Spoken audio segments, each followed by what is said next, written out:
আল্লাহ তাআলা রব্বুল আলামিনের দরবারে দুজনের কোরবানির বস্তু পেশ করা হয়ে গেছে। আল্লাহ তাআলা রব্বুল আলামিনকে কি দিল সেইটা কখনো দেখেন না। আল্লাহ তাআলা তাকাইয়া দেখেন অন্তরের দিকে। এইজন্য নবীজি সাল্লাল্লাহু আলাইহি ওয়াসাল্লাম হাদিসে বলেন, ইন্নাল্লাহা লা ইয়ানজুরু ইলা সুওয়ারিকুম ওয়া ইলা আমওয়ালিকুম ওয়ালাকিন ইয়ানজুরু ইলা কুলুবিকুম ওয়া আমালিকুম। আল্লাহ কখনো মানুষের বাহ্যিক সৌন্দর্য দেখেন না, দেখতে কত সুন্দর, বংশ কত উত্তম, আল্লাহ এইটা দেখেন না। কত ধনী, কত টাকার মালিক, এটা আল্লাহ বিবেচনা করেন না। আল্লাহ দেখেন বান্দার অন্তর আর বান্দার আমল। অন্তর যদি ঠিক থাকে আর আমল যদি সুন্দর হয়, ওই আমল আর ওই ব্যক্তিকে কবুল করে নেন কে? কাবিল গিয়ে আল্লাহর জন্য পশু রেখে আসছে, কাবিল বাধ্য হয়ে রাখতে হয়, এই জন্য কিছু খড়কুটা রেখে আসছে। আল্লাহ তাআলা রব্বুল আলামিনের কাছে হাবিলের কুরবানি কবুল হয়ে গেছে। আল্লাহ আগুন পাঠাইয়া হাবিলের পশুটারে ঝলসাইয়া দিছে। কাবিল রাগান্বিত হয়ে গেছে। রাগান্বিত হইয়া হাবিলকে উদ্যত হইয়া বলে, লা আক্তুলান্নাক, তোমার কারণে আমার জীবনে যত পেরেশানি, আমি তোমারে মেরে ফেলব। কাবিল ডাক দিয়া বলে, ইন্নামা ইয়াতাকাব্বালুল্লাহু মিনাল মুত্তাকিন।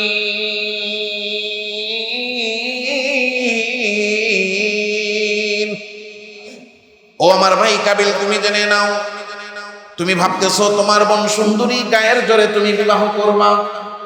যেহেতু তুমি দাবি করছো, এই জন্য তুমি কোরবানি করলেই সেটা কবুল হয়ে যাবে, তুমি মনে মনে ভাবছো। কিন্তু না না না, তুমি কি করলা, কি দিলা, তোমার কি অবস্থান, তা নিয়ে আল্লাহ দেখেন না। আল্লাহ তাআলা দেখেন অন্তর, আল্লাহ কবুল করেন তাদের কাছ থেকে যাদের অন্তর শুদ্ধ। অন্তরের মধ্যে যদি নিয়ত সঠিক থাকে, তাইলে গরু ছোট হোক আর বড় হোক, গায়ের রং কালো হোক আর সাদা হোক, আল্লাহ সেটা কবুল করেন।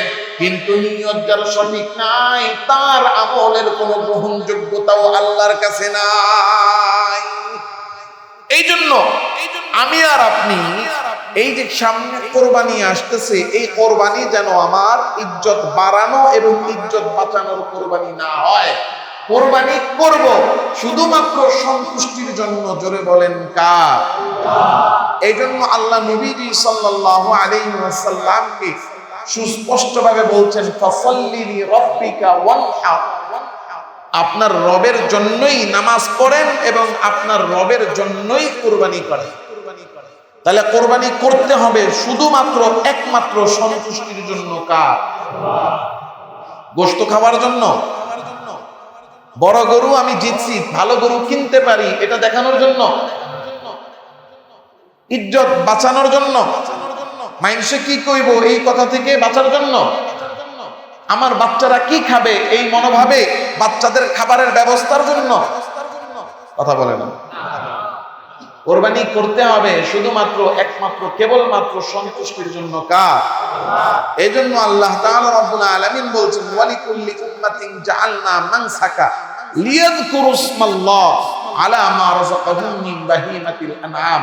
আল্লাহ বলেন, প্রত্যেক জাতির জন্য আমি কোরবানি নির্ধারণ করেছি। কেন? যাতে করে তারা ওই কোরবানির পশুর উপরে স্মরণ করে নাম। জোরে বলেন কার? এখন এই যে কোরবানি আমরা আল্লাহর জন্য করব, কোরবানিটা করবে কে? কোরবানি কি সবাই করবে না কিছু মানুষ করবে? কোরবানি দেখেন, কোরবানি এমন একটা আমল, এটা সবাই করবে না কে করবে? যেহেতু কোরবানি করতে আর্থিক সক্ষমতার প্রয়োজন, কোরবানি করতে সম্পদ ব্যয় হয়, কোরবানি করতে যেহেতু টাকা লাগে, এই জন্য কোরবানি করবে নির্দিষ্ট কিছু লোক। এটা কারা? এটা হলো ওই সমস্ত ব্যক্তি যাদের কাছে নিসাব পরিমাণ টাকা আছে। এখন কোরবানির নিসাব কত? যাকাতের নিসাব যত, কোরবানির নিসাবও কত। 7.5 ভরি স্বর্ণ, অথবা 52.5 ভরি রূপা, অথবা ব্যবসায়িক পণ্য, নগদ টাকা, জমা টাকা এবং এই স্বর্ণ রূপা সব মিলিয়ে যদি রূপার মূল্যের সমপরিমাণ হয়, এখন সেটা কত? সেটা হলো 1,78,500 টাকা। বলেন 1,78,500 টাকা। এখন যাকাতের নিসাব আর কুরবানির নিসাব এক, তবে পার্থক্য একটা আছে। পার্থক্য কি? পার্থক্য হলো 1,78,500 টাকার উপরে, মানে যাকাতের নিসাব, নিসাবের মালিক হওয়ার পরে 1 বছর অতিবাহিত হওয়া লাগে।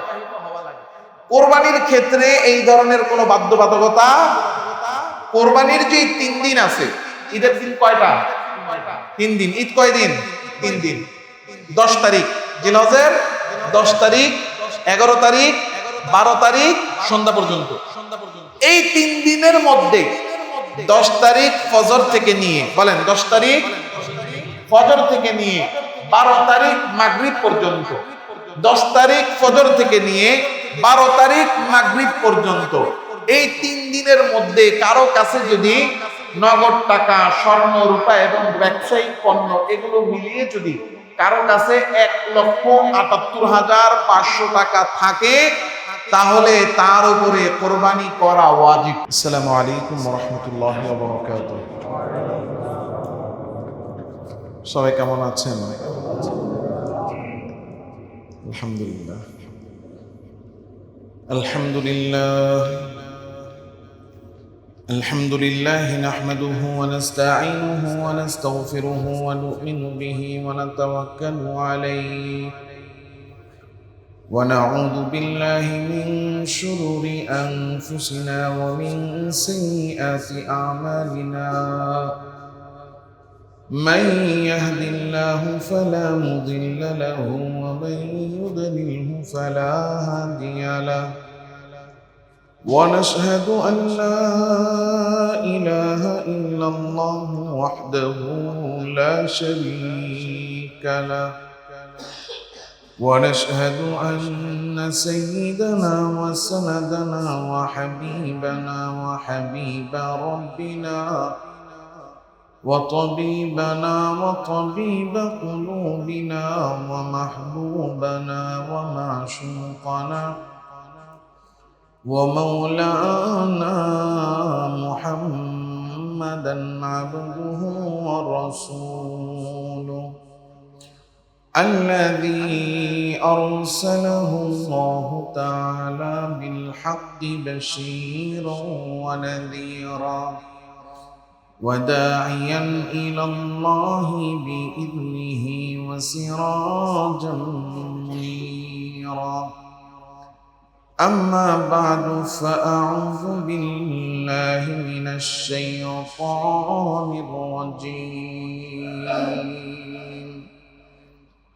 بسم الله الرحمن الرحيم لن ينال الله لحومها ولا دماؤها ولكن يناله التقوى منكم وقال تعالى إن الله وملائكته يصلون على النبي يا أيها الذين آمنوا صلوا عليه وسلموا تسليما اللهم صل على محمد وعلى آل محمد كما صليت على إبراهيم وعلى آل إبراهيم إنك حميد مجيد اللهم بارك على محمد وعلى آل محمد كما باركت على إبراهيم وعلى آل إبراهيم إنك حميد مجيد سبحانك لا علم لنا إلا ما علمتنا إنك أنت العليم الحكيم سبحانك لا علم لنا إلا ما علمتنا إنك أنت العليم الحكيم سبحانك لا علم لنا إلا ما علمتنا إنك أنت العليم الحكيم صدق الله مولانا العظيم بارك الله لنا ولكم في القرآن العظيم ونفعنا وإياكم بالآيات والذكر الحكيم সমস্ত প্রশংসা একমাত্র আল্লাহ সুবহানাহু ওয়া তাআলার জন্য, যে মহিয়ান গরিয়ান সর্বশক্তিমান দয়ালু দাতা মেহেরবান রব্বুল আলামিন মাওলাল করিম আল্লাহ সুবহানাহু ওয়া তাআলা আমাকে আপনাকে জিলহজ মাসের প্রথম জুমা, আল্লাহ তাআলা রব্বুল আলামিন এই বরকতপূর্ণ ফজিলতের সময়ে আল্লাহর হুকুম এই জুমা আদায়ের জন্য আল্লাহ আমাদেরকে আল্লাহর ঘর মসজিদে আসার এবং আল্লাহ তাআলা রব্বুল আলামিনের দেওয়া হায়াতের সময়কে কাজে লাগিয়ে কিছু সময় দিনী কথা বলা ও শোনার জন্য আল্লাহ আমাদেরকে বসার তৌফিক দিয়েছেন। এই জন্য প্রত্যেকেই অন্তঃস্থল থেকে আল্লাহ সুবহানাহু ওয়া তাআলার দরবারে কৃতজ্ঞ হয়ে কৃতজ্ঞতা আদায় করে কালিমাতুশ শুকর পাঠ করি, আওয়াজ করে জোরে সোরে প্রত্যেকেই বলি আলহামদুলিল্লাহ। আমরা গত জুমায় আলোচনা করছিলাম যে জিলহজ মাসের প্রথম দশকে আমাদের প্রায় 10টি গুরুত্বপূর্ণ আমলের কথা, যার মধ্যে এমন একটি গুরুত্বপূর্ণ আমল যে আমলটি ব্যাপক হারে আমরা করে থাকি, সেটা হলো কোরবানি। কোরবানি এমন একটি আমল যেটা করা হয় আল্লাহ তাআলা রব্বুল আলামিনের নৈকট্য অর্জন করার জন্য, আল্লাহর সন্তুষ্টি অর্জন করার জন্য। পৃথিবীর শুরু থেকে নিয়ে একেবারে আদম আলাইহিস সালাতু ওয়াস সালামের যুগ থেকে নিয়েই কোরবানি আল্লাহ তাআলা রব্বুল আলামিনের নৈকট্য পাওয়ার জন্য করা হচ্ছে। আল্লাহ তাআলা রব্বুল আলামিনের সন্তুষ্টি পাওয়া, আল্লাহর নৈকট্য পাওয়ার জন্য কোরবানি এমন না যে এটা নতুন মাত্র শুরু হয়েছে, বরং কোরবানির প্রচলন, কোরবানি নামক এই ইবাদত, এটা বলতে গেলে পৃথিবীতে যত পুরাতন ইবাদত আছে, যে এমন ইবাদত যে ইবাদত একেবারে পৃথিবীর শুরু লগ্ন থেকে চলছে, সেই ইবাদতগুলোর মধ্যে অন্যতম ইবাদত হলো কোরবানি। আল্লাহ সুবহানাহু ওয়া তাআলার সন্তুষ্টি অর্জনের জন্য, নৈকট্য অর্জনের জন্য কোরবানি করা হয়। কারণ কোরবানি শব্দ এর মূল অর্থই হলো নৈকট্য, কুরব। কোরবানির মূল ধাতু হলো কুরব, কাফ রা বা কুরব। কুরব অর্থ নিকট। কোরবানি মানে হলো এমন আমল যে আমল করা হয় আল্লাহর নিকটে যাওয়ার জন্য। তো আর পরিভাষায় কোরবানি হলো নির্দিষ্ট দিনে নির্দিষ্ট পশুকে আল্লাহ তাআলার সন্তুষ্টির জন্য জবাই করা। তো আল্লাহ তাআলা রব্বুল আলামিনের সন্তুষ্টি অর্জনের জন্য কোরবানি করা হয়। এই কোরবানি আজ থেকে না, বরং হযরত আদম আলাইহিস সালামের যুগ থেকেই চলছে। এবং এই যে কোরবানি শুরু হয়েছে তখন থেকেই শিক্ষা এটা যে কোরবানি করতে হবে শুধুমাত্র আল্লাহ তাআলা রব্বুল আলামিনের সন্তুষ্টির জন্য। একটা গুরুত্বপূর্ণ কথা, এই কথাটুকু মাথার মধ্যে আমরা ঢুকিয়ে নিই। আমরা সমাজে কোরবানি সাধারণত অনেকেই কোরবানি করি, এক, ইজ্জত বাঁচাইতে, দুই, ইজ্জত বাড়াইতে। আমরা কোরবানি কি কারণে করি? কোরবানি করি কি কারণে? এক, ইজ্জত বাঁচাইতে। বলেন, এক, ইজ্জত বাঁচাইতে, দুই, ইজ্জত বাড়াইতে। ইজ্জত বাড়াতে আর ইজ্জত বাঁচাতে আমাদের সমাজের অনেকেই আমরা কোরবানি করি। যেই কোরবানি ইজ্জত বাঁচাইতে অথবা ইজ্জত বাড়াইতে করা হয়, সেই কোরবানি আল্লাহর জন্য হয় না। এখন বলতে পারেন, হুজুর ইজ্জত বাঁচাইতে মানি? ইজ্জত বাঁচাইতে মানি হলো যে একজনের সামর্থ্য নাই, এরপরও সে কোরবানি যেমনি হোক করবেই। কেন করবে? কোরবানি না করলে কেমন দেখা যায়? কোরবানি না করলে মানুষে কি কইব? যদি কোরবানি না করি, পোলাপানি ঈদের দিন কি খাইব? কোরবানি করতেছে কি জন্য? ইজ্জত বাঁচাইতে। কেমন দেখা যায় এটা থেকে বাঁচতে, মানুষে কি করবে কি বলবে সেটা থেকে বাঁচতে, বাচ্চারা কি খাবে সেটার ব্যবস্থা করতে। এর মানে তিনি কোরবানি করছেন ইজ্জত বাঁচাইতে। আরেক শ্রেণী আছে কোরবানি করে ইজ্জত বাড়াইতে।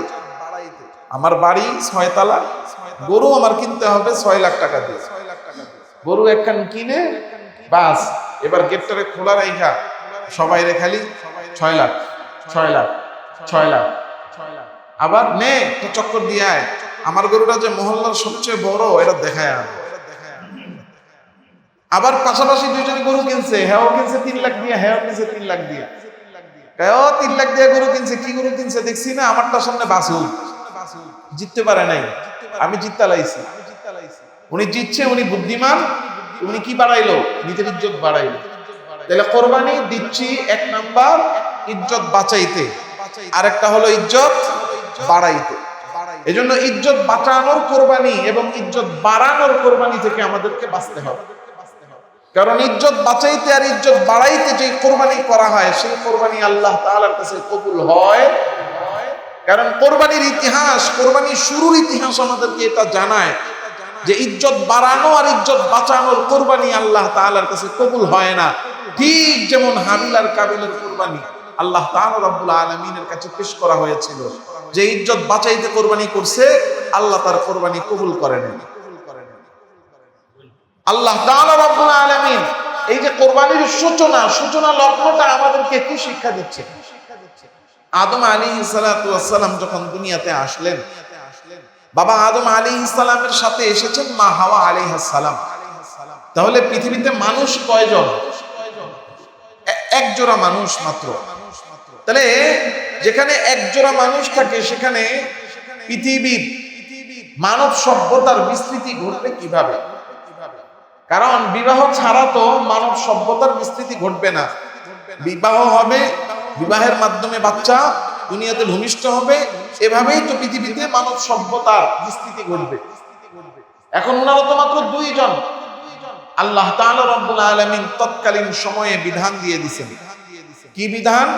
যে এক আল্লাহ তাআলা মা হাওয়া আলাইহিস সালাম যখন গর্ভবতী হতেন, মা হাওয়া আলাইহিস সালাম যখন গর্ভবতী হতেন, এক এক গর্ভে একসাথে 2টা করে বাচ্চা হতো। বলেন এক এক গর্ভে কয়টা করে বাচ্চা হতো? অর্থাৎ একবার গর্ভবতী হলে, একবার প্রেগন্যান্ট হলে জোড়া বাচ্চা আসতো। একটা ছেলে একটা মেয়ে, একটা ছেলে একটা মেয়ে, একটা ছেলে একটা মেয়ে, এইভাবে জন্ম হতো। তো নিয়ম ছিল প্রথমবার গর্ভে যে বাচ্চা হয়েছে সেখানের ছেলের সাথে পরের বার যে গর্ভে বাচ্চা হয়েছে সেখানের মেয়ে, প্রথম গর্ভের ছেলে দ্বিতীয় গর্ভের মেয়ে, প্রথম গর্ভের মেয়ে দ্বিতীয় গর্ভের, তাদের মধ্যে বিবাহ হতো। এইভাবেই চলমান ছিল। তো আদম আলাইহিস সালাতু ওয়াস সালামের এমন 2টা গর্ভের ছেলে আর মেয়ে। তো 2 গর্ভের 2 ছেলে, যাদের একজনের নাম হাবিল আর একজনের নাম কাবিল। এই 2 জনের পদ্ধতিটা এরকম, হাবিলের বোনের সাথে কাবিলের বিবাহ হবে, আর কাবিলের বোনের সাথে হাবিলের বিবাহ হবে। কিন্তু কাবিল যে ছিল তার বোন ছিল দেখতে অপরূপা সুন্দর। কাবিল দেখলো নিয়ম অনুযায়ী তার সুন্দরী বোনকে বিবাহ করবে হাবিল, কিন্তু এটা সে মেনে নিতে পারছিল না যে আমার বোন অধিক সুন্দরী আর এই সুন্দরীকে হাবিল বিয়ে করে ফেলবে, তাহলে আমি তো সুন্দরী পাইলাম না। তো সে বিরোধিতা করে বসলো যে আমার বোন সুন্দরী, তাকে আমি বিবাহ করি। এটা নিয়ে আদম আলাইহিস সালাতু ওয়াস সালামের দরবারে বিচার গেছে।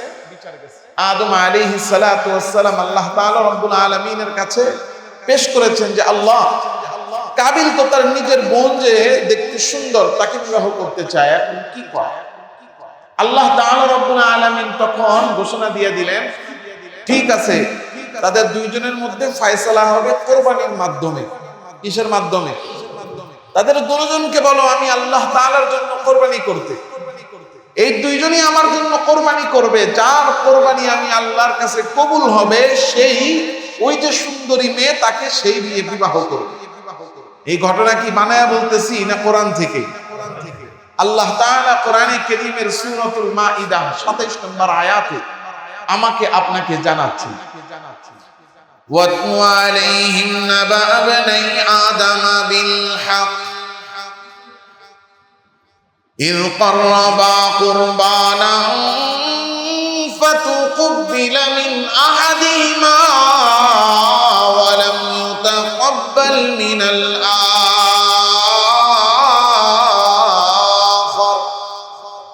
قال لأقتلنك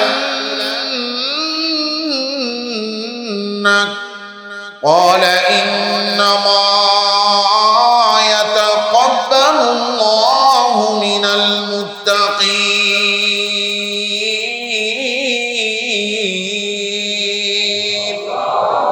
আল্লাহ তাআলা রব্বুল আলামিন নবীজিকে বলতেছেন, ও আমার নবী, আপনার উম্মতের কাছে আদমের দুই ছেলের ঘটনা আপনি বলে দেন। আমি আল্লাহ তাআলা ফয়সালা করে তাদেরকে হুকুম দিয়া দিলাম, তোমরা দুইজন আমি আল্লাহর জন্য কুরবানি করো। যার কুরবানি কবুল হবে সেই রূপসী কন্যাকে বিবাহ করবে। হাবিল ছিল একজন রাখাল আর কাবিল ছিল একজন কৃষক। আল্লাহর পক্ষ থেকে যখন কুরবানির ঘোষণা এলো, কাবিল মনে মনে বিরক্ত হয়ে গেল, আমি আমার বোনকে বিবাহ করব, কিন্তু আমার বিবাহ করতে দেওয়া হচ্ছে না, উল্টো আরো কুরবানির শর্ত লাগায়া দেওয়া হয়েছে। আর এদিকে হাবিল মনে মনে সন্তুষ্ট, কারণ সে তো আল্লাহ তাআলার হুকুমের উপরে আছে, আল্লাহর বিধানের নিয়মের বাইরে সে যায় নাই। সে মনে মনে চিন্তা করলো, আরে যাই হোক না কেন আমি আল্লাহর হুকুমের উপরেই থাকবো। আল্লাহ আমাকে বলেছেন এই মেয়েকে বিবাহের জন্য, আমি তারে বিবাহ করতে চাই। আল্লাহ বলেছেন কুরবানি করার জন্য, তাই আমি কুরবানি করতে চাই। আল্লাহ তাআলার হুকুম মেনে আল্লাহর সন্তুষ্টির জন্য হাবিল নিজের খামারে চলে গেল। গোয়াল ঘরে যাইয়া সবচেয়ে সুন্দর হৃষ্টপুষ্ট দেখতে একটা ভালো উত্তম মানের একটা বকরি নিয়ে সুন্দর করে কুরবানি যেখানে দেয় সেই জায়গায় সে রেখে আসলো। ওই জামানার নিয়ম ছিল, আমরা তো এখন গরু পশু জবাই করি, ঠিক না? এই কথাটা এখানে মনে রাখবেন, শেষে গিয়ে একটা গুরুত্বপূর্ণ পয়েন্ট আসবে। বর্তমানে আমরা পশু কোরবানি যে করি, সেটা কোরবানি করার জন্য আমাদেরকে শুধু পশুই কোরবানি করতে হয়, আর পশু জবাই করে রক্ত নহর করতে হয়, রক্ত প্রবাহিত করতে হয়। কিন্তু আগের জামানার নিয়ম ছিল, ওখানে কোনো পশু জবাই করার জরুরত ছিল না। আর কোরবানি শুধু যে পশু দিয়েই করতে হবে এমন কোনো বাধ্যবাধকতাও ছিল না। যে যা পারতো সেটাই আল্লাহর রাস্তায় কোরবানি করতে। তো কোরবানি করার জন্য নির্দিষ্ট স্থান ছিল, নির্দিষ্ট স্থানে যাইয়া সে যে জিনিস কোরবানি করবে সেই জিনিসটা রেখে আসবে। ওই জিনিসটা রেখে আসলে আসমান থেকে একটা আগুনের গলা এসে যদি তার কোরবানি কবুল হতো, তাহলে ওই জিনিসটাকে মানে পুরায়া ঝলসায়া দেওয়া যায়। আর যদি কোরবানি কবুল না হয়, সেক্ষেত্রে ওই জিনিসটা সেখানে পড়ে থাকে। হাবিল গিয়ে তার খামার থেকে হৃষ্টপুষ্ট দেখতে সুন্দর একেবারে গোলগাল মোটা তাজা একটা পশু গিয়ে কোরবানি স্থানে রেখে আসে। আর কাবিল ছিল হলো রাখাল, সে ছিল চাষি কৃষক।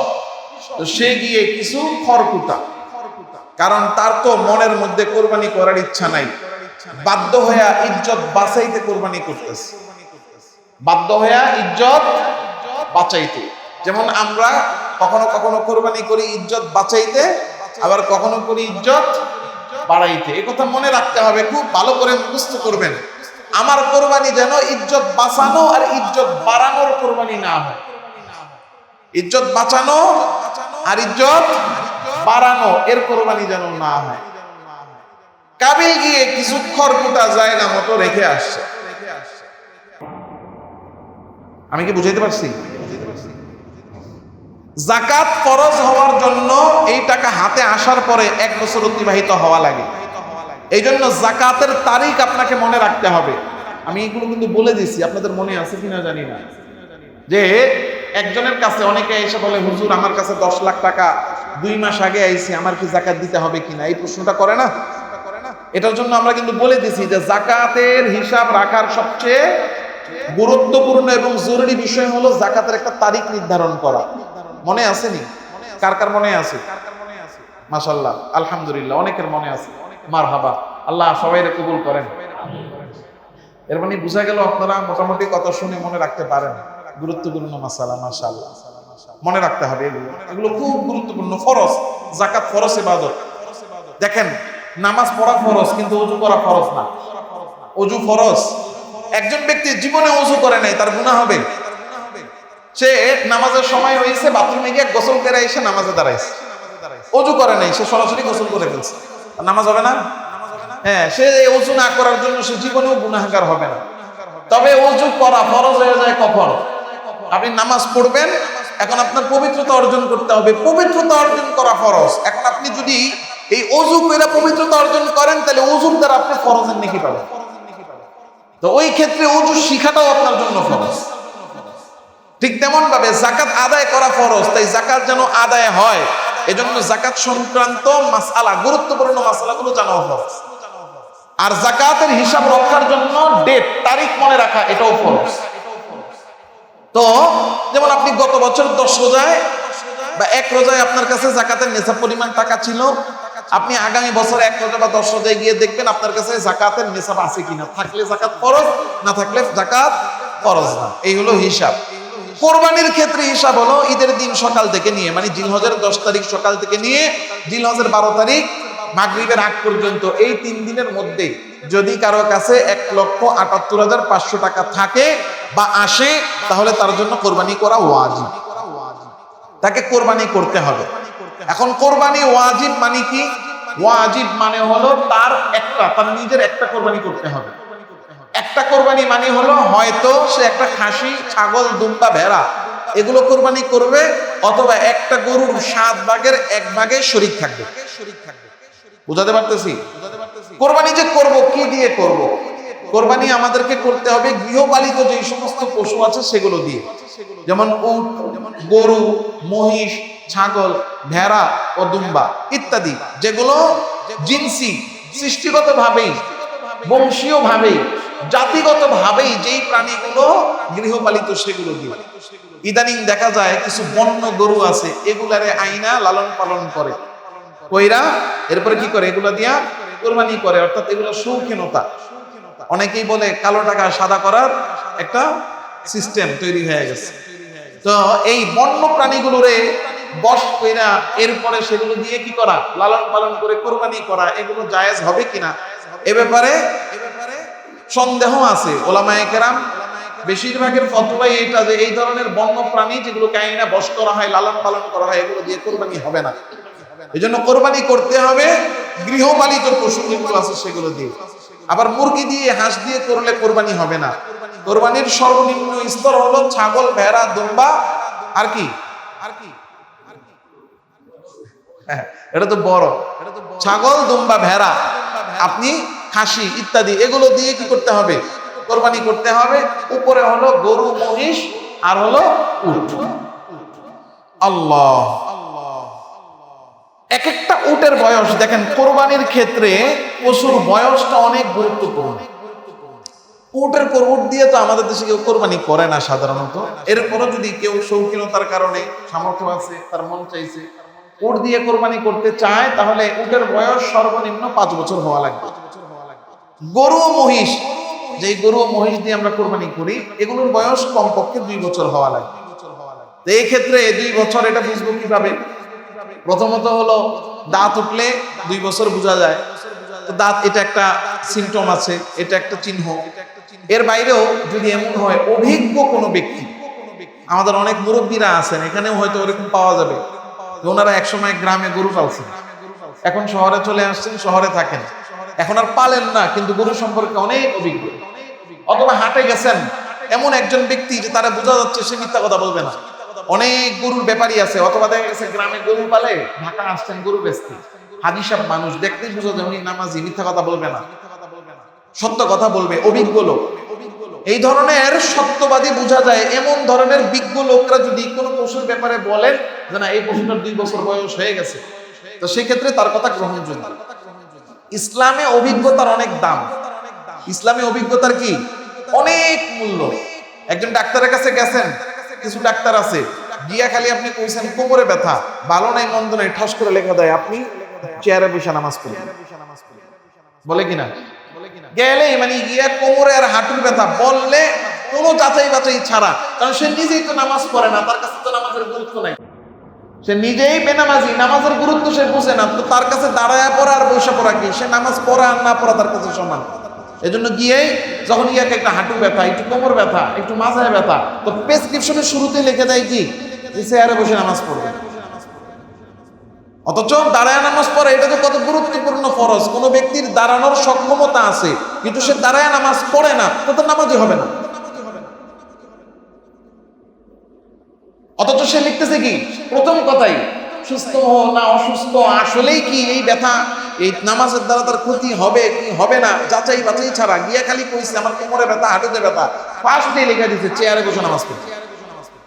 এই জন্য ইসলামে একসাথে দুই জিনিসের গুরুত্ব দিয়েছে, অভিজ্ঞ হতে হবে এবং দিনদার হতে হবে। অভিজ্ঞ হতে হবে এবং দিনদার হতে হবে। অভিজ্ঞ আর দিনদার ডাক্তার যদি প্রেসক্রিপশনে লিখে দেয় যে আপনি পানি লাগাবেন না, তো আপনার ওযু করার দরকার নেই, পানি চলেই থাকুক, আপনি তায়াম্মুম করে নামাজ পড়তে পারবেন।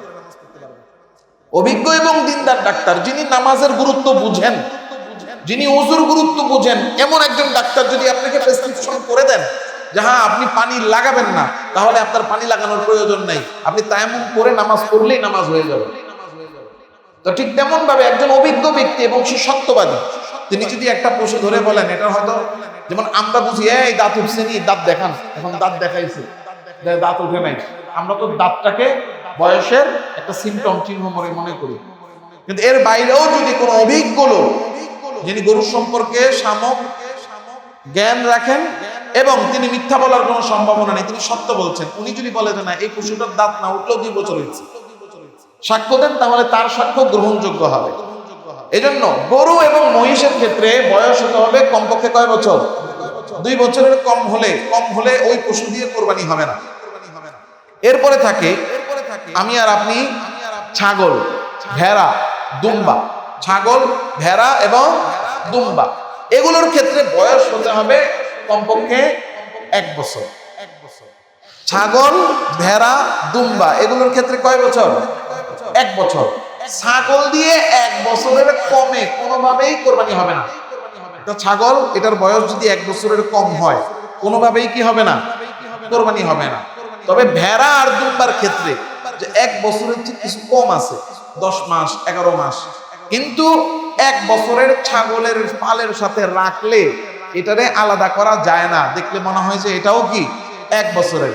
সেক্ষেত্রে ভেড়া এবং দুম্বা দ্বারা কোরবানি হয়ে যাবে, কিন্তু ছাগলের ক্ষেত্রে 1 বছরের কম হলে কোরবানি হবে। একটা ভেড়া, দুম্বা এবং ছাগল দিয়ে একজনেরই কোরবানি করতে হবে, একজনের বেশি কোরবানি করতে পারবেন না। আর একটা গরু, উট এবং মহিষ ইত্যাদিতে একাধিক মানুষ 7 জন পর্যন্ত কোরবানি করতে পারে। তবে সেক্ষেত্রে মনে রাখতে হবে 2 জনে মিলে 1 ভাগ নেওয়ার সুযোগ নেই। 2 জনে মিলে 1 ভাগ নেওয়ার সুযোগ নেই। দেখা গেছে 2 ভাই একসাথে থাকে, টাকা নিয়ে দিতেছে যে ঠিক আছে একটা ভাগ নেই, একটা ভাগ কত? 20,000, আমি 10,000 দিই, তুই 10,000 দে, সমস্যা নেই, গোশত ভাগাভাগি করে নিব। এই ধরনের 2 জনে মিলে 1 অংশ নেওয়ার সুযোগ নাই, কমপক্ষে 1 অংশ নিতে হবে। 7 ভাগের কয় ভাগ নিতে হবে? কমপক্ষে 1 ভাগ নিতেই হবে।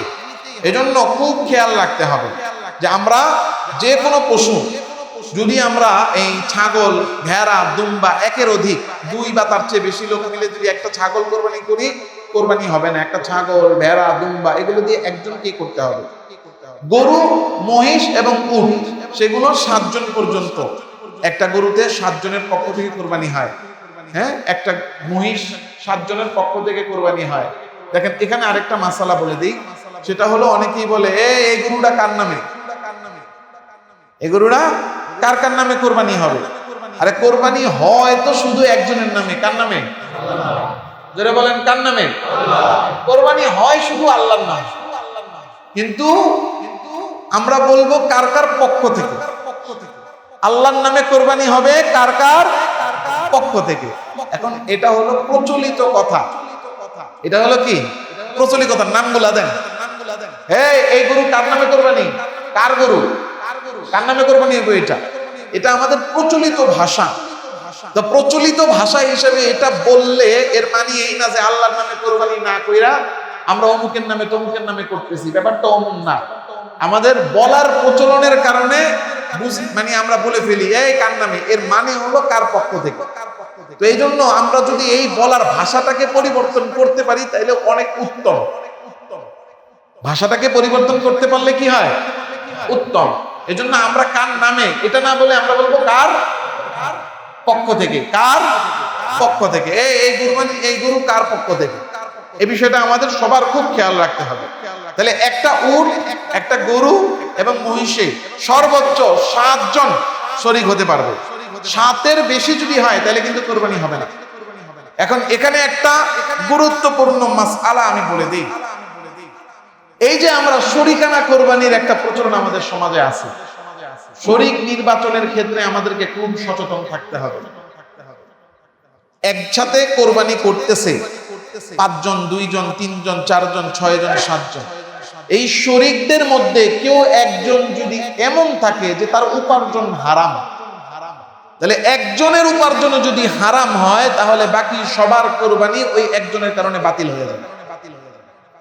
5 জন একসাথে কোরবানি করতেছে, 4 জনের ইনকাম হালাল, একজনের সুদখোর, একজনের ঘুষখোর, একজনের চোর, একজনের দুর্নীতিবাজ, একজনের চান্দাবাজ, একজনের ধান্দাবাজ, মানুষ ঠকায়, এরকম হারাম উপার্জনকারী একজন 5 জনের মধ্যে আছে, তো ওই কোরবানি হবে না। কারো কোরবানি হবে।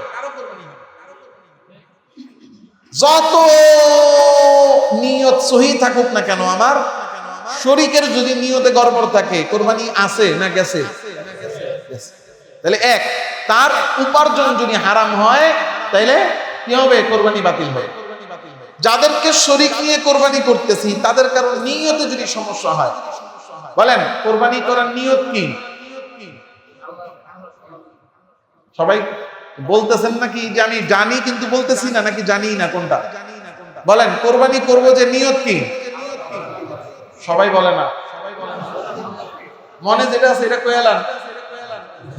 বলেন কোরবানি করতেছি কি জন্য? উদ্দেশ্য কি? আল্লাহর সন্তুষ্টির জন্য কোরবানি করব। এই কথাটা কইতে কত কষ্ট হয় দেখছেন, 3 বার কয়েও সবার মুখ থেকে বের হয়। আর আরেকবার জিজ্ঞাসা করি, বলেন কোরবানি করব উদ্দেশ্য কি? মারহাবা, মাশাআল্লাহ। এগুলো বলাই তো হয় মাঝে মাঝে। এই যে দেখেন না, নামাজের শুরুতে নিয়ত মুখে বলি, মুরব্বীরা আমাদেরকে শিখাইছেন মুখে বলো নিয়ত। মুরব্বীরা শিখাইছেন না মুখে বলো নিয়ত। তো মুখে বলার নিয়তটা কি জন্য? কারণ অনেক সময় এমন হয়, আসলাম দাঁড়ায় গেলাম, নামাজের মধ্যে ওই ইস্তেকামাত থাকে না, মন আগে যেখানে ছিল সেখানেই।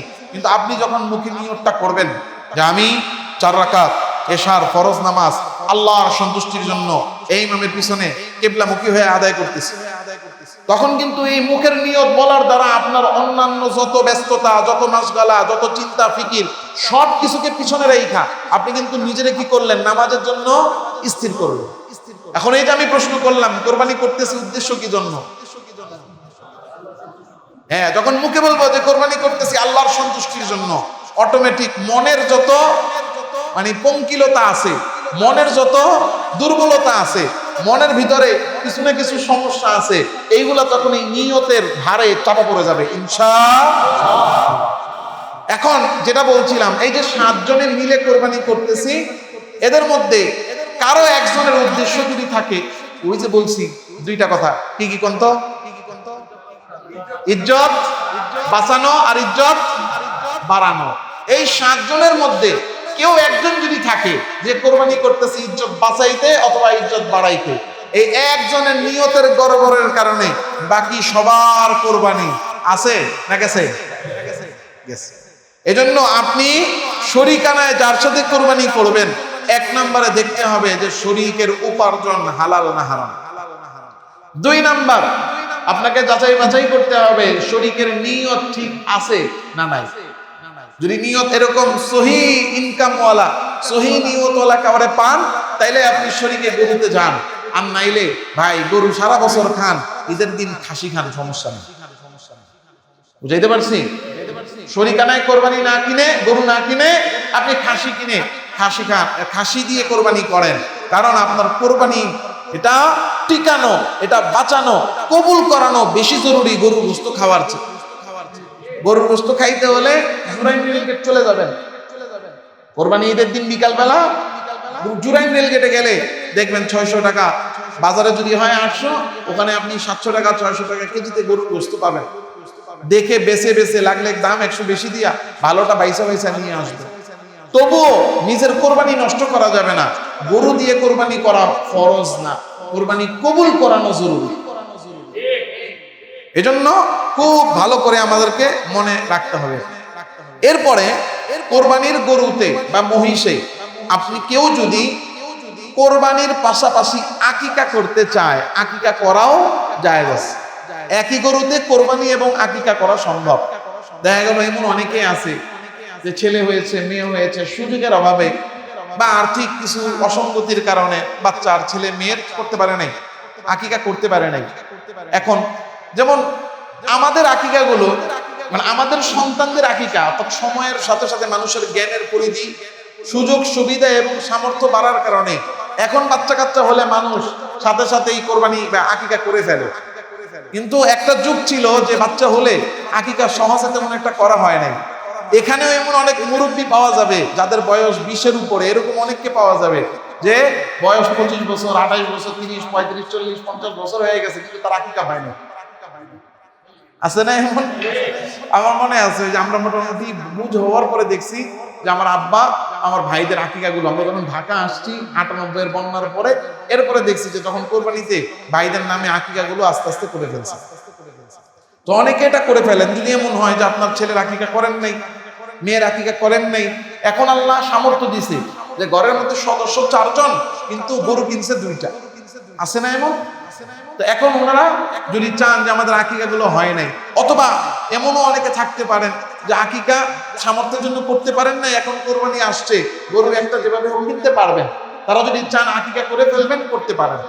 আকিকা যদি করেন তাহলে ছেলের জন্য 2 অংশ, মেয়ের জন্য 1 অংশ, আর ছাগল হলে মেয়ের জন্য 1টা, ছেলের জন্য 2টা আকিকা করতে হবে। যদি কেউ চান তাহলে কোরবানির সাথে আকিকাও করা সুযোগ রয়েছে। কোরবানি এত গুরুত্বপূর্ণ একটা আমল। দেখেন, কোরবানির দ্বারা আল্লাহ তাআলা রাব্বুল আলামিনের সন্তুষ্টি অর্জন হয়। কোরবানির দ্বারা আল্লাহ তাআলা রাব্বুল আলামিনের সন্তুষ্টি অর্জন হয়। আল্লাহ তাআলা রাব্বুল আলামিন কোরআনে কারীমে বলছেন, লা ইয়ানালাল্লাহা লুহুমুহা ওয়ালা দিমাউহা ওয়ালাকিন ইয়ানালুহুত তাকওয়া মিনকুম। আল্লাহ তাআলাকে কোনো কিছু কিনতে পারে না, কারণ আল্লাহ তাআলা গোশতের মুহতাজ না। কার গরুতে কতগুলো গোশত হইলো এটা আল্লাহ হিসাব নেনও না, আল্লাহ দেখেনও না। কার গরুর রক্তের ফোর্স বেশি, আল্লাহ তাআলা কার গরুর রক্ত লাল বেশি, এটা আল্লাহ দেখেন না। আল্লাহ তাআলা রব্বুল আলামিন তাকান বান্দার অন্তরের দিকে। এই যে বান্দা কোরবানি করছে যে কোরবানি কার জন্য করছে? ওয়ালাকিন ইয়ানালুহুত তাকওয়া, তোমাদের অন্তরের অবস্থা কি সেটা আল্লাহ দেখেন। এখন এই কথা যদি আমি বলি অনেকেই কষ্ট পাবেন। আমরা যারা কোরবানি করি, ওই যে শুরুতে বলছি, অধিকাংশ মানুষ ইজ্জত বাঁচাইতে আর ইজ্জত বাড়াইতে কোরবানি করে। কারণ কোরবানি যার উপরে ওয়াজিব, চোখ বুঝে তার উপর যাকাত দেওয়া ফরজ। কোরবানি ওয়াজিব কিন্তু তার উপরে যাকাত ফরজ না, এমন লোক নাই বললেই চলে। কিন্তু দেখেন, যেই হারে আমরা কোরবানি দেই সেই হারে যাকাত দেই। একজন 10 লাখ টাকার মালিক, সে গরু কিনতে গেলেও সে গরু কিনে 3 লাখ টাকা দিয়ে, কিন্তু 10 লাখ টাকায় যাকাত আসে কত? কথা বল, মাত্র কত? 25,000 টাকা। লাখে 2,500, 10 লাখে মাত্র 25,000 টাকা। ওই 25,000 টাকাও যাকাত দেয় না, অনেক ভারী মনে করে। কেন? কারণ এটা তো পুরা দিয়ে দিতে হবে, তার কোনো বেনিফিট নাই। আর 10 লাখ টাকার মালিক 3 লাখ টাকা দিয়ে গরু কিনে আনছে। কেন আনছে? মানুষ তো আরে বাপ রে বাপ, দেখছিস কি বড় আত্মা, 3 লাখ দিয়ে গরু কিনে আনছে। গরুটা কিনছে কি? এলাকার সেরা গরুটা আনছে। আবার গোশত মোটামুটি ফ্রিজ, একটা তো থাকে নরমাল আর একটা থাকে ডিপ, 2টা ভরে। আর কেমনে বড়ে? হেই রানের থেকে স্টিক রাখিস, স্টিক কথা কয় না, বিফ স্টেক।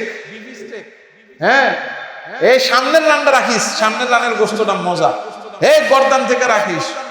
আর এই চুষটা কিন্তু কাউরে দেওয়া যাবে না, চুষটা দিয়া কি হবে? কথা কয় না, কথা ঠিক না ভাই? ঠিক। তাইলে যাকাত 10 লাখে মাত্র 25,000 দিচ্ছি না, সেই ব্যক্তি 10 লাখ টাকা মালিক, সে 3 লাখ টাকা দিয়ে গরু আনতেছে। যাকাত দেওয়া ফরজ, ফরজ আদায় করতেছে না, মাত্র 2.5%, সেটা দিচ্ছে না, কিন্তু কোরবানির গরু নিয়ে আসছে 30% দিয়া, এটা ওয়াজিব। এর মানে এটা কি সে আল্লাহর জন্য করছে না নিজের মনের জন্য? এজন্য বুঝতে হবে, যারা আমরা যাকাত আদায় করি না, যাকাত আদায় যারা না করি, বুঝতে হবে আমি যতই নিজের আমি ইখলাসওয়ালা মনে করি, আমার 50% কোরবানি গেছে শুরুর আগে। আমার 50% কোরবানি শুরু হওয়ার আগে আমার 50% কোরবানি গেছে। কারণ আসলেই যদি আমি আল্লাহর সন্তুষ্টির জন্য কোরবানি করতাম, কোরবানিতে আমি 3 লাখ 4 লাখ 5 লাখ 8 লাখ টাকা দিয়ে ফেলি কোরবানির গরু কেনার জন্য, কিন্তু যাকাতের সময় আমার 2.5% আমার বের হয় না, এর মানে বোঝা গেল আমি আল্লাহর জন্য কোরবানি দেই না। 50% প্রমাণিত, বাকি 50% থাকে প্র্যাকটিক্যাল, যে আসলে কেনার পরে অনেক সময় এমন হয় নামাজ পড়ে না, রোজা রাখে না, হ্যাঁ, অন্যান্য নেক আমল নাই, কিন্তু কোরবানির সময় তার আবেগ আসলেই সে আল্লাহর জন্য করে। হইতে পারে এমন, এটা অস্বীকার করি না, মানুষের নিয়ত মনের অবস্থাতে এটা আল্লাহ জানেন। মনের অবস্থা জানেন কে? আল্লাহ জানেন। কিন্তু বাহ্যিকভাবে যে ব্যক্তি যাকাত আদায় করে না, বোঝা যায় যে সে আল্লাহর সন্তুষ্টির জন্য কোরবানি করে না। কোরবানি যে বড় গরু কিনতেছে, বুঝাই যায় এটা লোক দেখানোর জন্য করতেছে। এজন্য যাকাত অবশ্যই আদায় করব, এটা মনে রাখতে হবে। তাইলেই বোঝা যাবে যে হ্যাঁ, মানুষকে বোঝানোর দরকার নেই, নিজের কাছে নিজের একটা বুঝ আছে না? নিজের কাছে তো নিজের একটা বুঝ আছে। আল্লাহ তাআলার কাছে আমি কি জবাব দেব? তো নিজের বুঝটার জন্য বলছি যে অবশ্যই যাকাত আদায় করলেই আমি নিজের কাছে নিজে এই বুঝ দিতে পারবো যে হ্যাঁ, আমি কোরবানি আল্লাহর জন্য করার সুযোগ আমার আছে। দেখেন, কোরবানি যদি কেউ আল্লাহর জন্য করে তো আল্লাহ তাআলা রব্বুল আলামিন এর সন্তুষ্টি তার অর্জন হয়। 2 নাম্বার, এই কোরবানিটা হলো আল্লাহর পক্ষ থেকে মেহমানদারি। এই উম্মতের জন্য কোরবানি মেহমানদারি কার? ওই যে শুরুতে বলছিলাম, আদম আলাইহিস সালামের যুগে, পূর্ববর্তী যুগে কোরবানির নিয়ম ছিল যে মানুষ খোলা উন্মুক্ত জায়গায় কোরবানির বস্তুটা রেখে আসতো। আসমান থেকে একটা আগুনের বলা এসে পুরায় নিয়ে যাইতো, তো যারটা পুরতো তার কোরবানি কবুল হয়েছে, যারটা পুরে নেই তারটা কবুল হয়নি। এখনো যদি ওই নিয়ম থাকতো,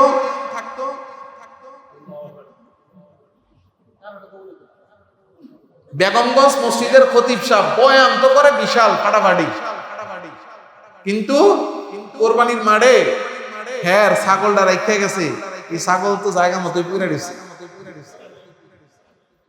বুঝাইতে পারছি? হ্যাঁ, ছাগল কি জায়গা মতো ওইরা রয়েছে, কবুল তো হইল না। হ্যাঁ, বয়ানে বইলে তো পুরো একদম ফাড়ায় আলায়। কি বয়ানে বইলে কাউরে ছাড়ে না। আমরা যা করি খালি আম্বুড়া কয়, এখন দেখি নিজের বেলায় নিজে কি করে।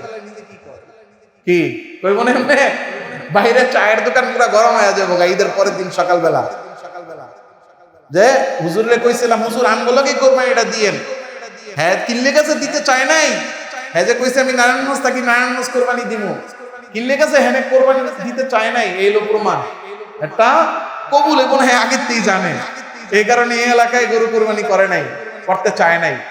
যাক, জোর কইরা আমরা কইছি হ্যাঁ আপনি আমগুলোকেই কোরবানি করতে হইব। এখন বোঝা গেল যে আসলে ভিতরে কত মাল পানি আছে। আল্লাহ তাআলা রব্বুল আলামিন এই উম্মতের ইজ্জত বাঁচাইছেন।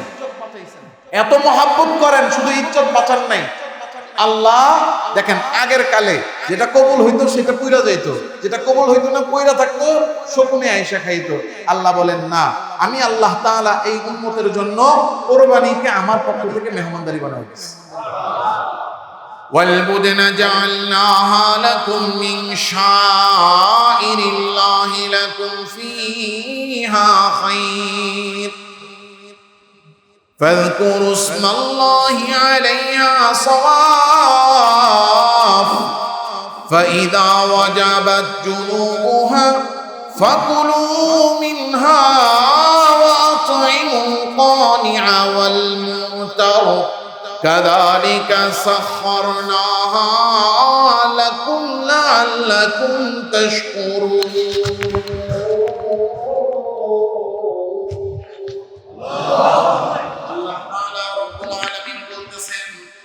আমি আল্লাহ তাআলা রব্বুল আলামিন কুরবানিকে তোমাদের জন্য মেহমানদারি বানায়া দিয়েছি। কেমন মেহমানদারি চিন্তা করেন। কোরবানি যে আমরা করি কার জন্য? আমার জন্য না আল্লাহর জন্য? তাহলে কোরবানি আল্লাহর জন্য কইরা এটা তার আল্লাহরে দিয়ে দিলাম, এটা তার আমার নাই, আমার আছে। তাহলে আমরা খাই কেমনে খাই? যে জিনিস আমার না সেই জিনিস খাচ্ছি। এই চিন্তা করছেন কোনদিন? জিজ্ঞাসা করে কোরবানি কার লেগা করেন? আল্লাহর জন্য। কিন্তু সামনের গরুর সামনের রান্ডা অনেকে, আমি একজনকে দেখছি গরু কাটার সময় ছোট তখন ছোট ছিল, গেন্ডারিয়া থাকি আমরা তখন ঢালকানগর। তো ওই আমরা যে বিল্ডিং এ থাকতাম ওই বিল্ডিংটা অনেক চিপ, পুরান ঢাকার বাড়ি, গরু রাখা যাইতো না। তো 3 বিল্ডিং পরে এক হাজি সাহেবের বাড়ির নিচে গরু রাখার জায়গা। ওই বাসায় ওই বাড়িওয়ালার সাথে আমার আব্বা একসাথে মসজিদে ইতিকাফ করছে। তো সেই হিসেবে খাতির উনার বাড়িতে রাখছে। তো ছোটবেলা তখন এত কিছু বুঝি না, গেছি তো হাজি সাহেব কসাইরে কইতাছে, এই সামনের গরুর সামনের বাম পাশের রান্না।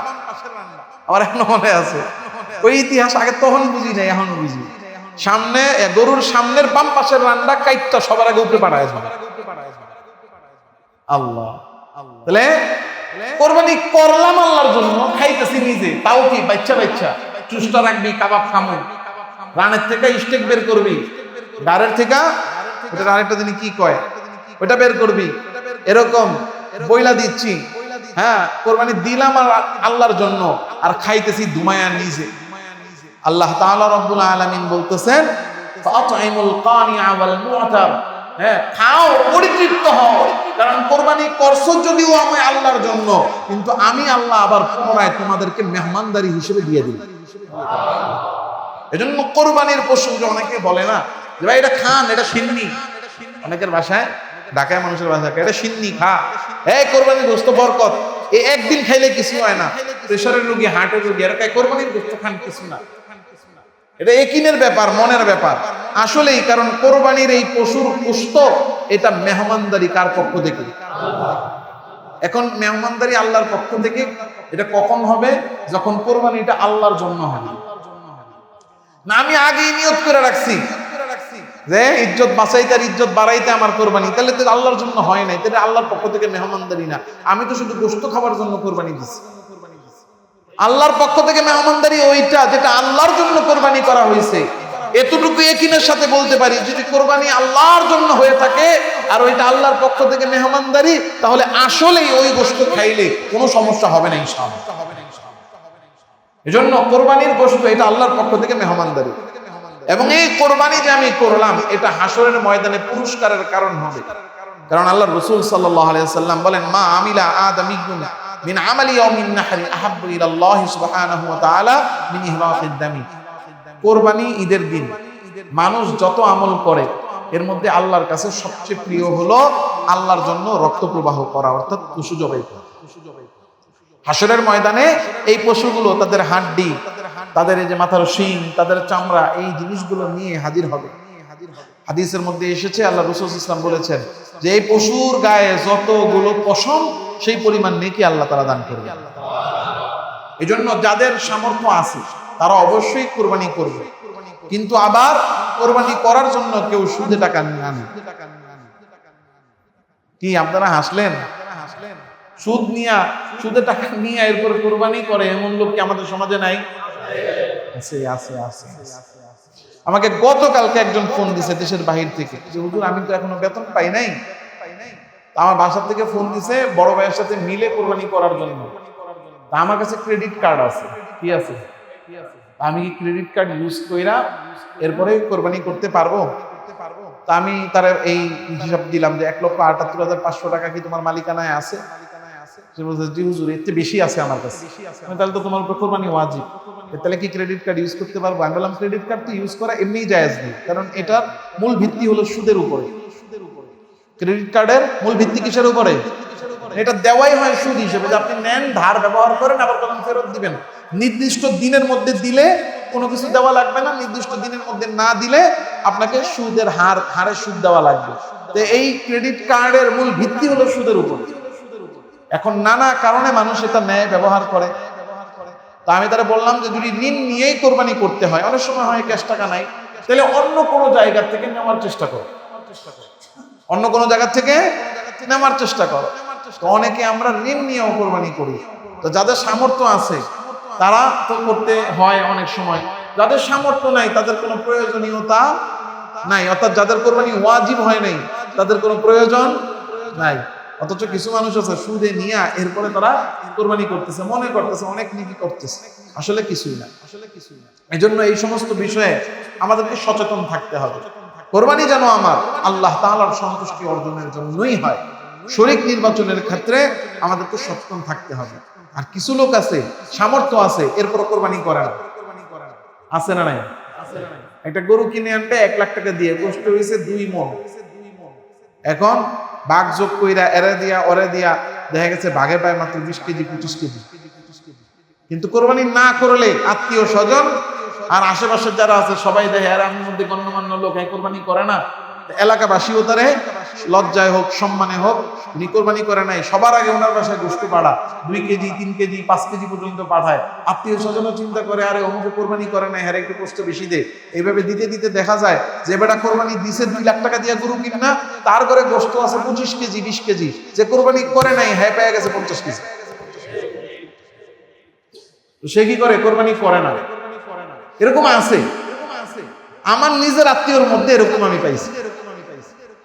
এই যে কোরবানি ওয়াজিব হওয়ার পরেও কোরবানি না করা, এটা কত মারাত্মক গুনাহ। আল্লাহর রাসূল সাল্লাল্লাহু আলাইহি সাল্লাম বলছেন হাদিসের মধ্যে সুস্পষ্ট, মান ওয়াজাদা সাআতান লিআন ইউযহিয়া, যে ব্যক্তির কোরবানি করার সামর্থ্য আছে, ফালাম ইউযহি, কিন্তু কোরবানি করলো না, ফালা ইয়াকরাবান্না মুসাল্লানা, নবীজি বলতেছেন যে ব্যক্তি সামর্থ্য থাকার পরেও কোরবানি করে না সে যেন ঈদগাহে না আসে।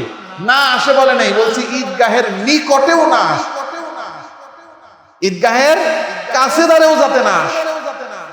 এই জন্য যাদের উপরে কোরবানি ওয়াজিব, আমরা এই সমস্ত বিষয়গুলো খেয়াল রেখে অন্তরকে পাক সাফ করে, অন্তর থেকে ইজ্জত বাড়ানো ইজ্জত বাঁচানোর মানসিকতা দূর করে, অন্তরটাকে সহি করে খালেস করে শুধুমাত্র আল্লাহর সন্তুষ্টির জন্য কোরবানি করি, পারা যাবে ইনশাআল্লাহ। আল্লাহ আমাদের সবাইকে কবুল করেন, বলি আমিন। Presents by Kuakata media centre. হক্কানি আলেমদের নিত্য নতুন ভিডিও পেতে আমাদের চ্যানেলটি সাবস্ক্রাইব করুন। কুয়াকাটা মিডিয়া সেন্টার, ইসলামিক বিনোদনের বিশ্বস্ত সঙ্গী।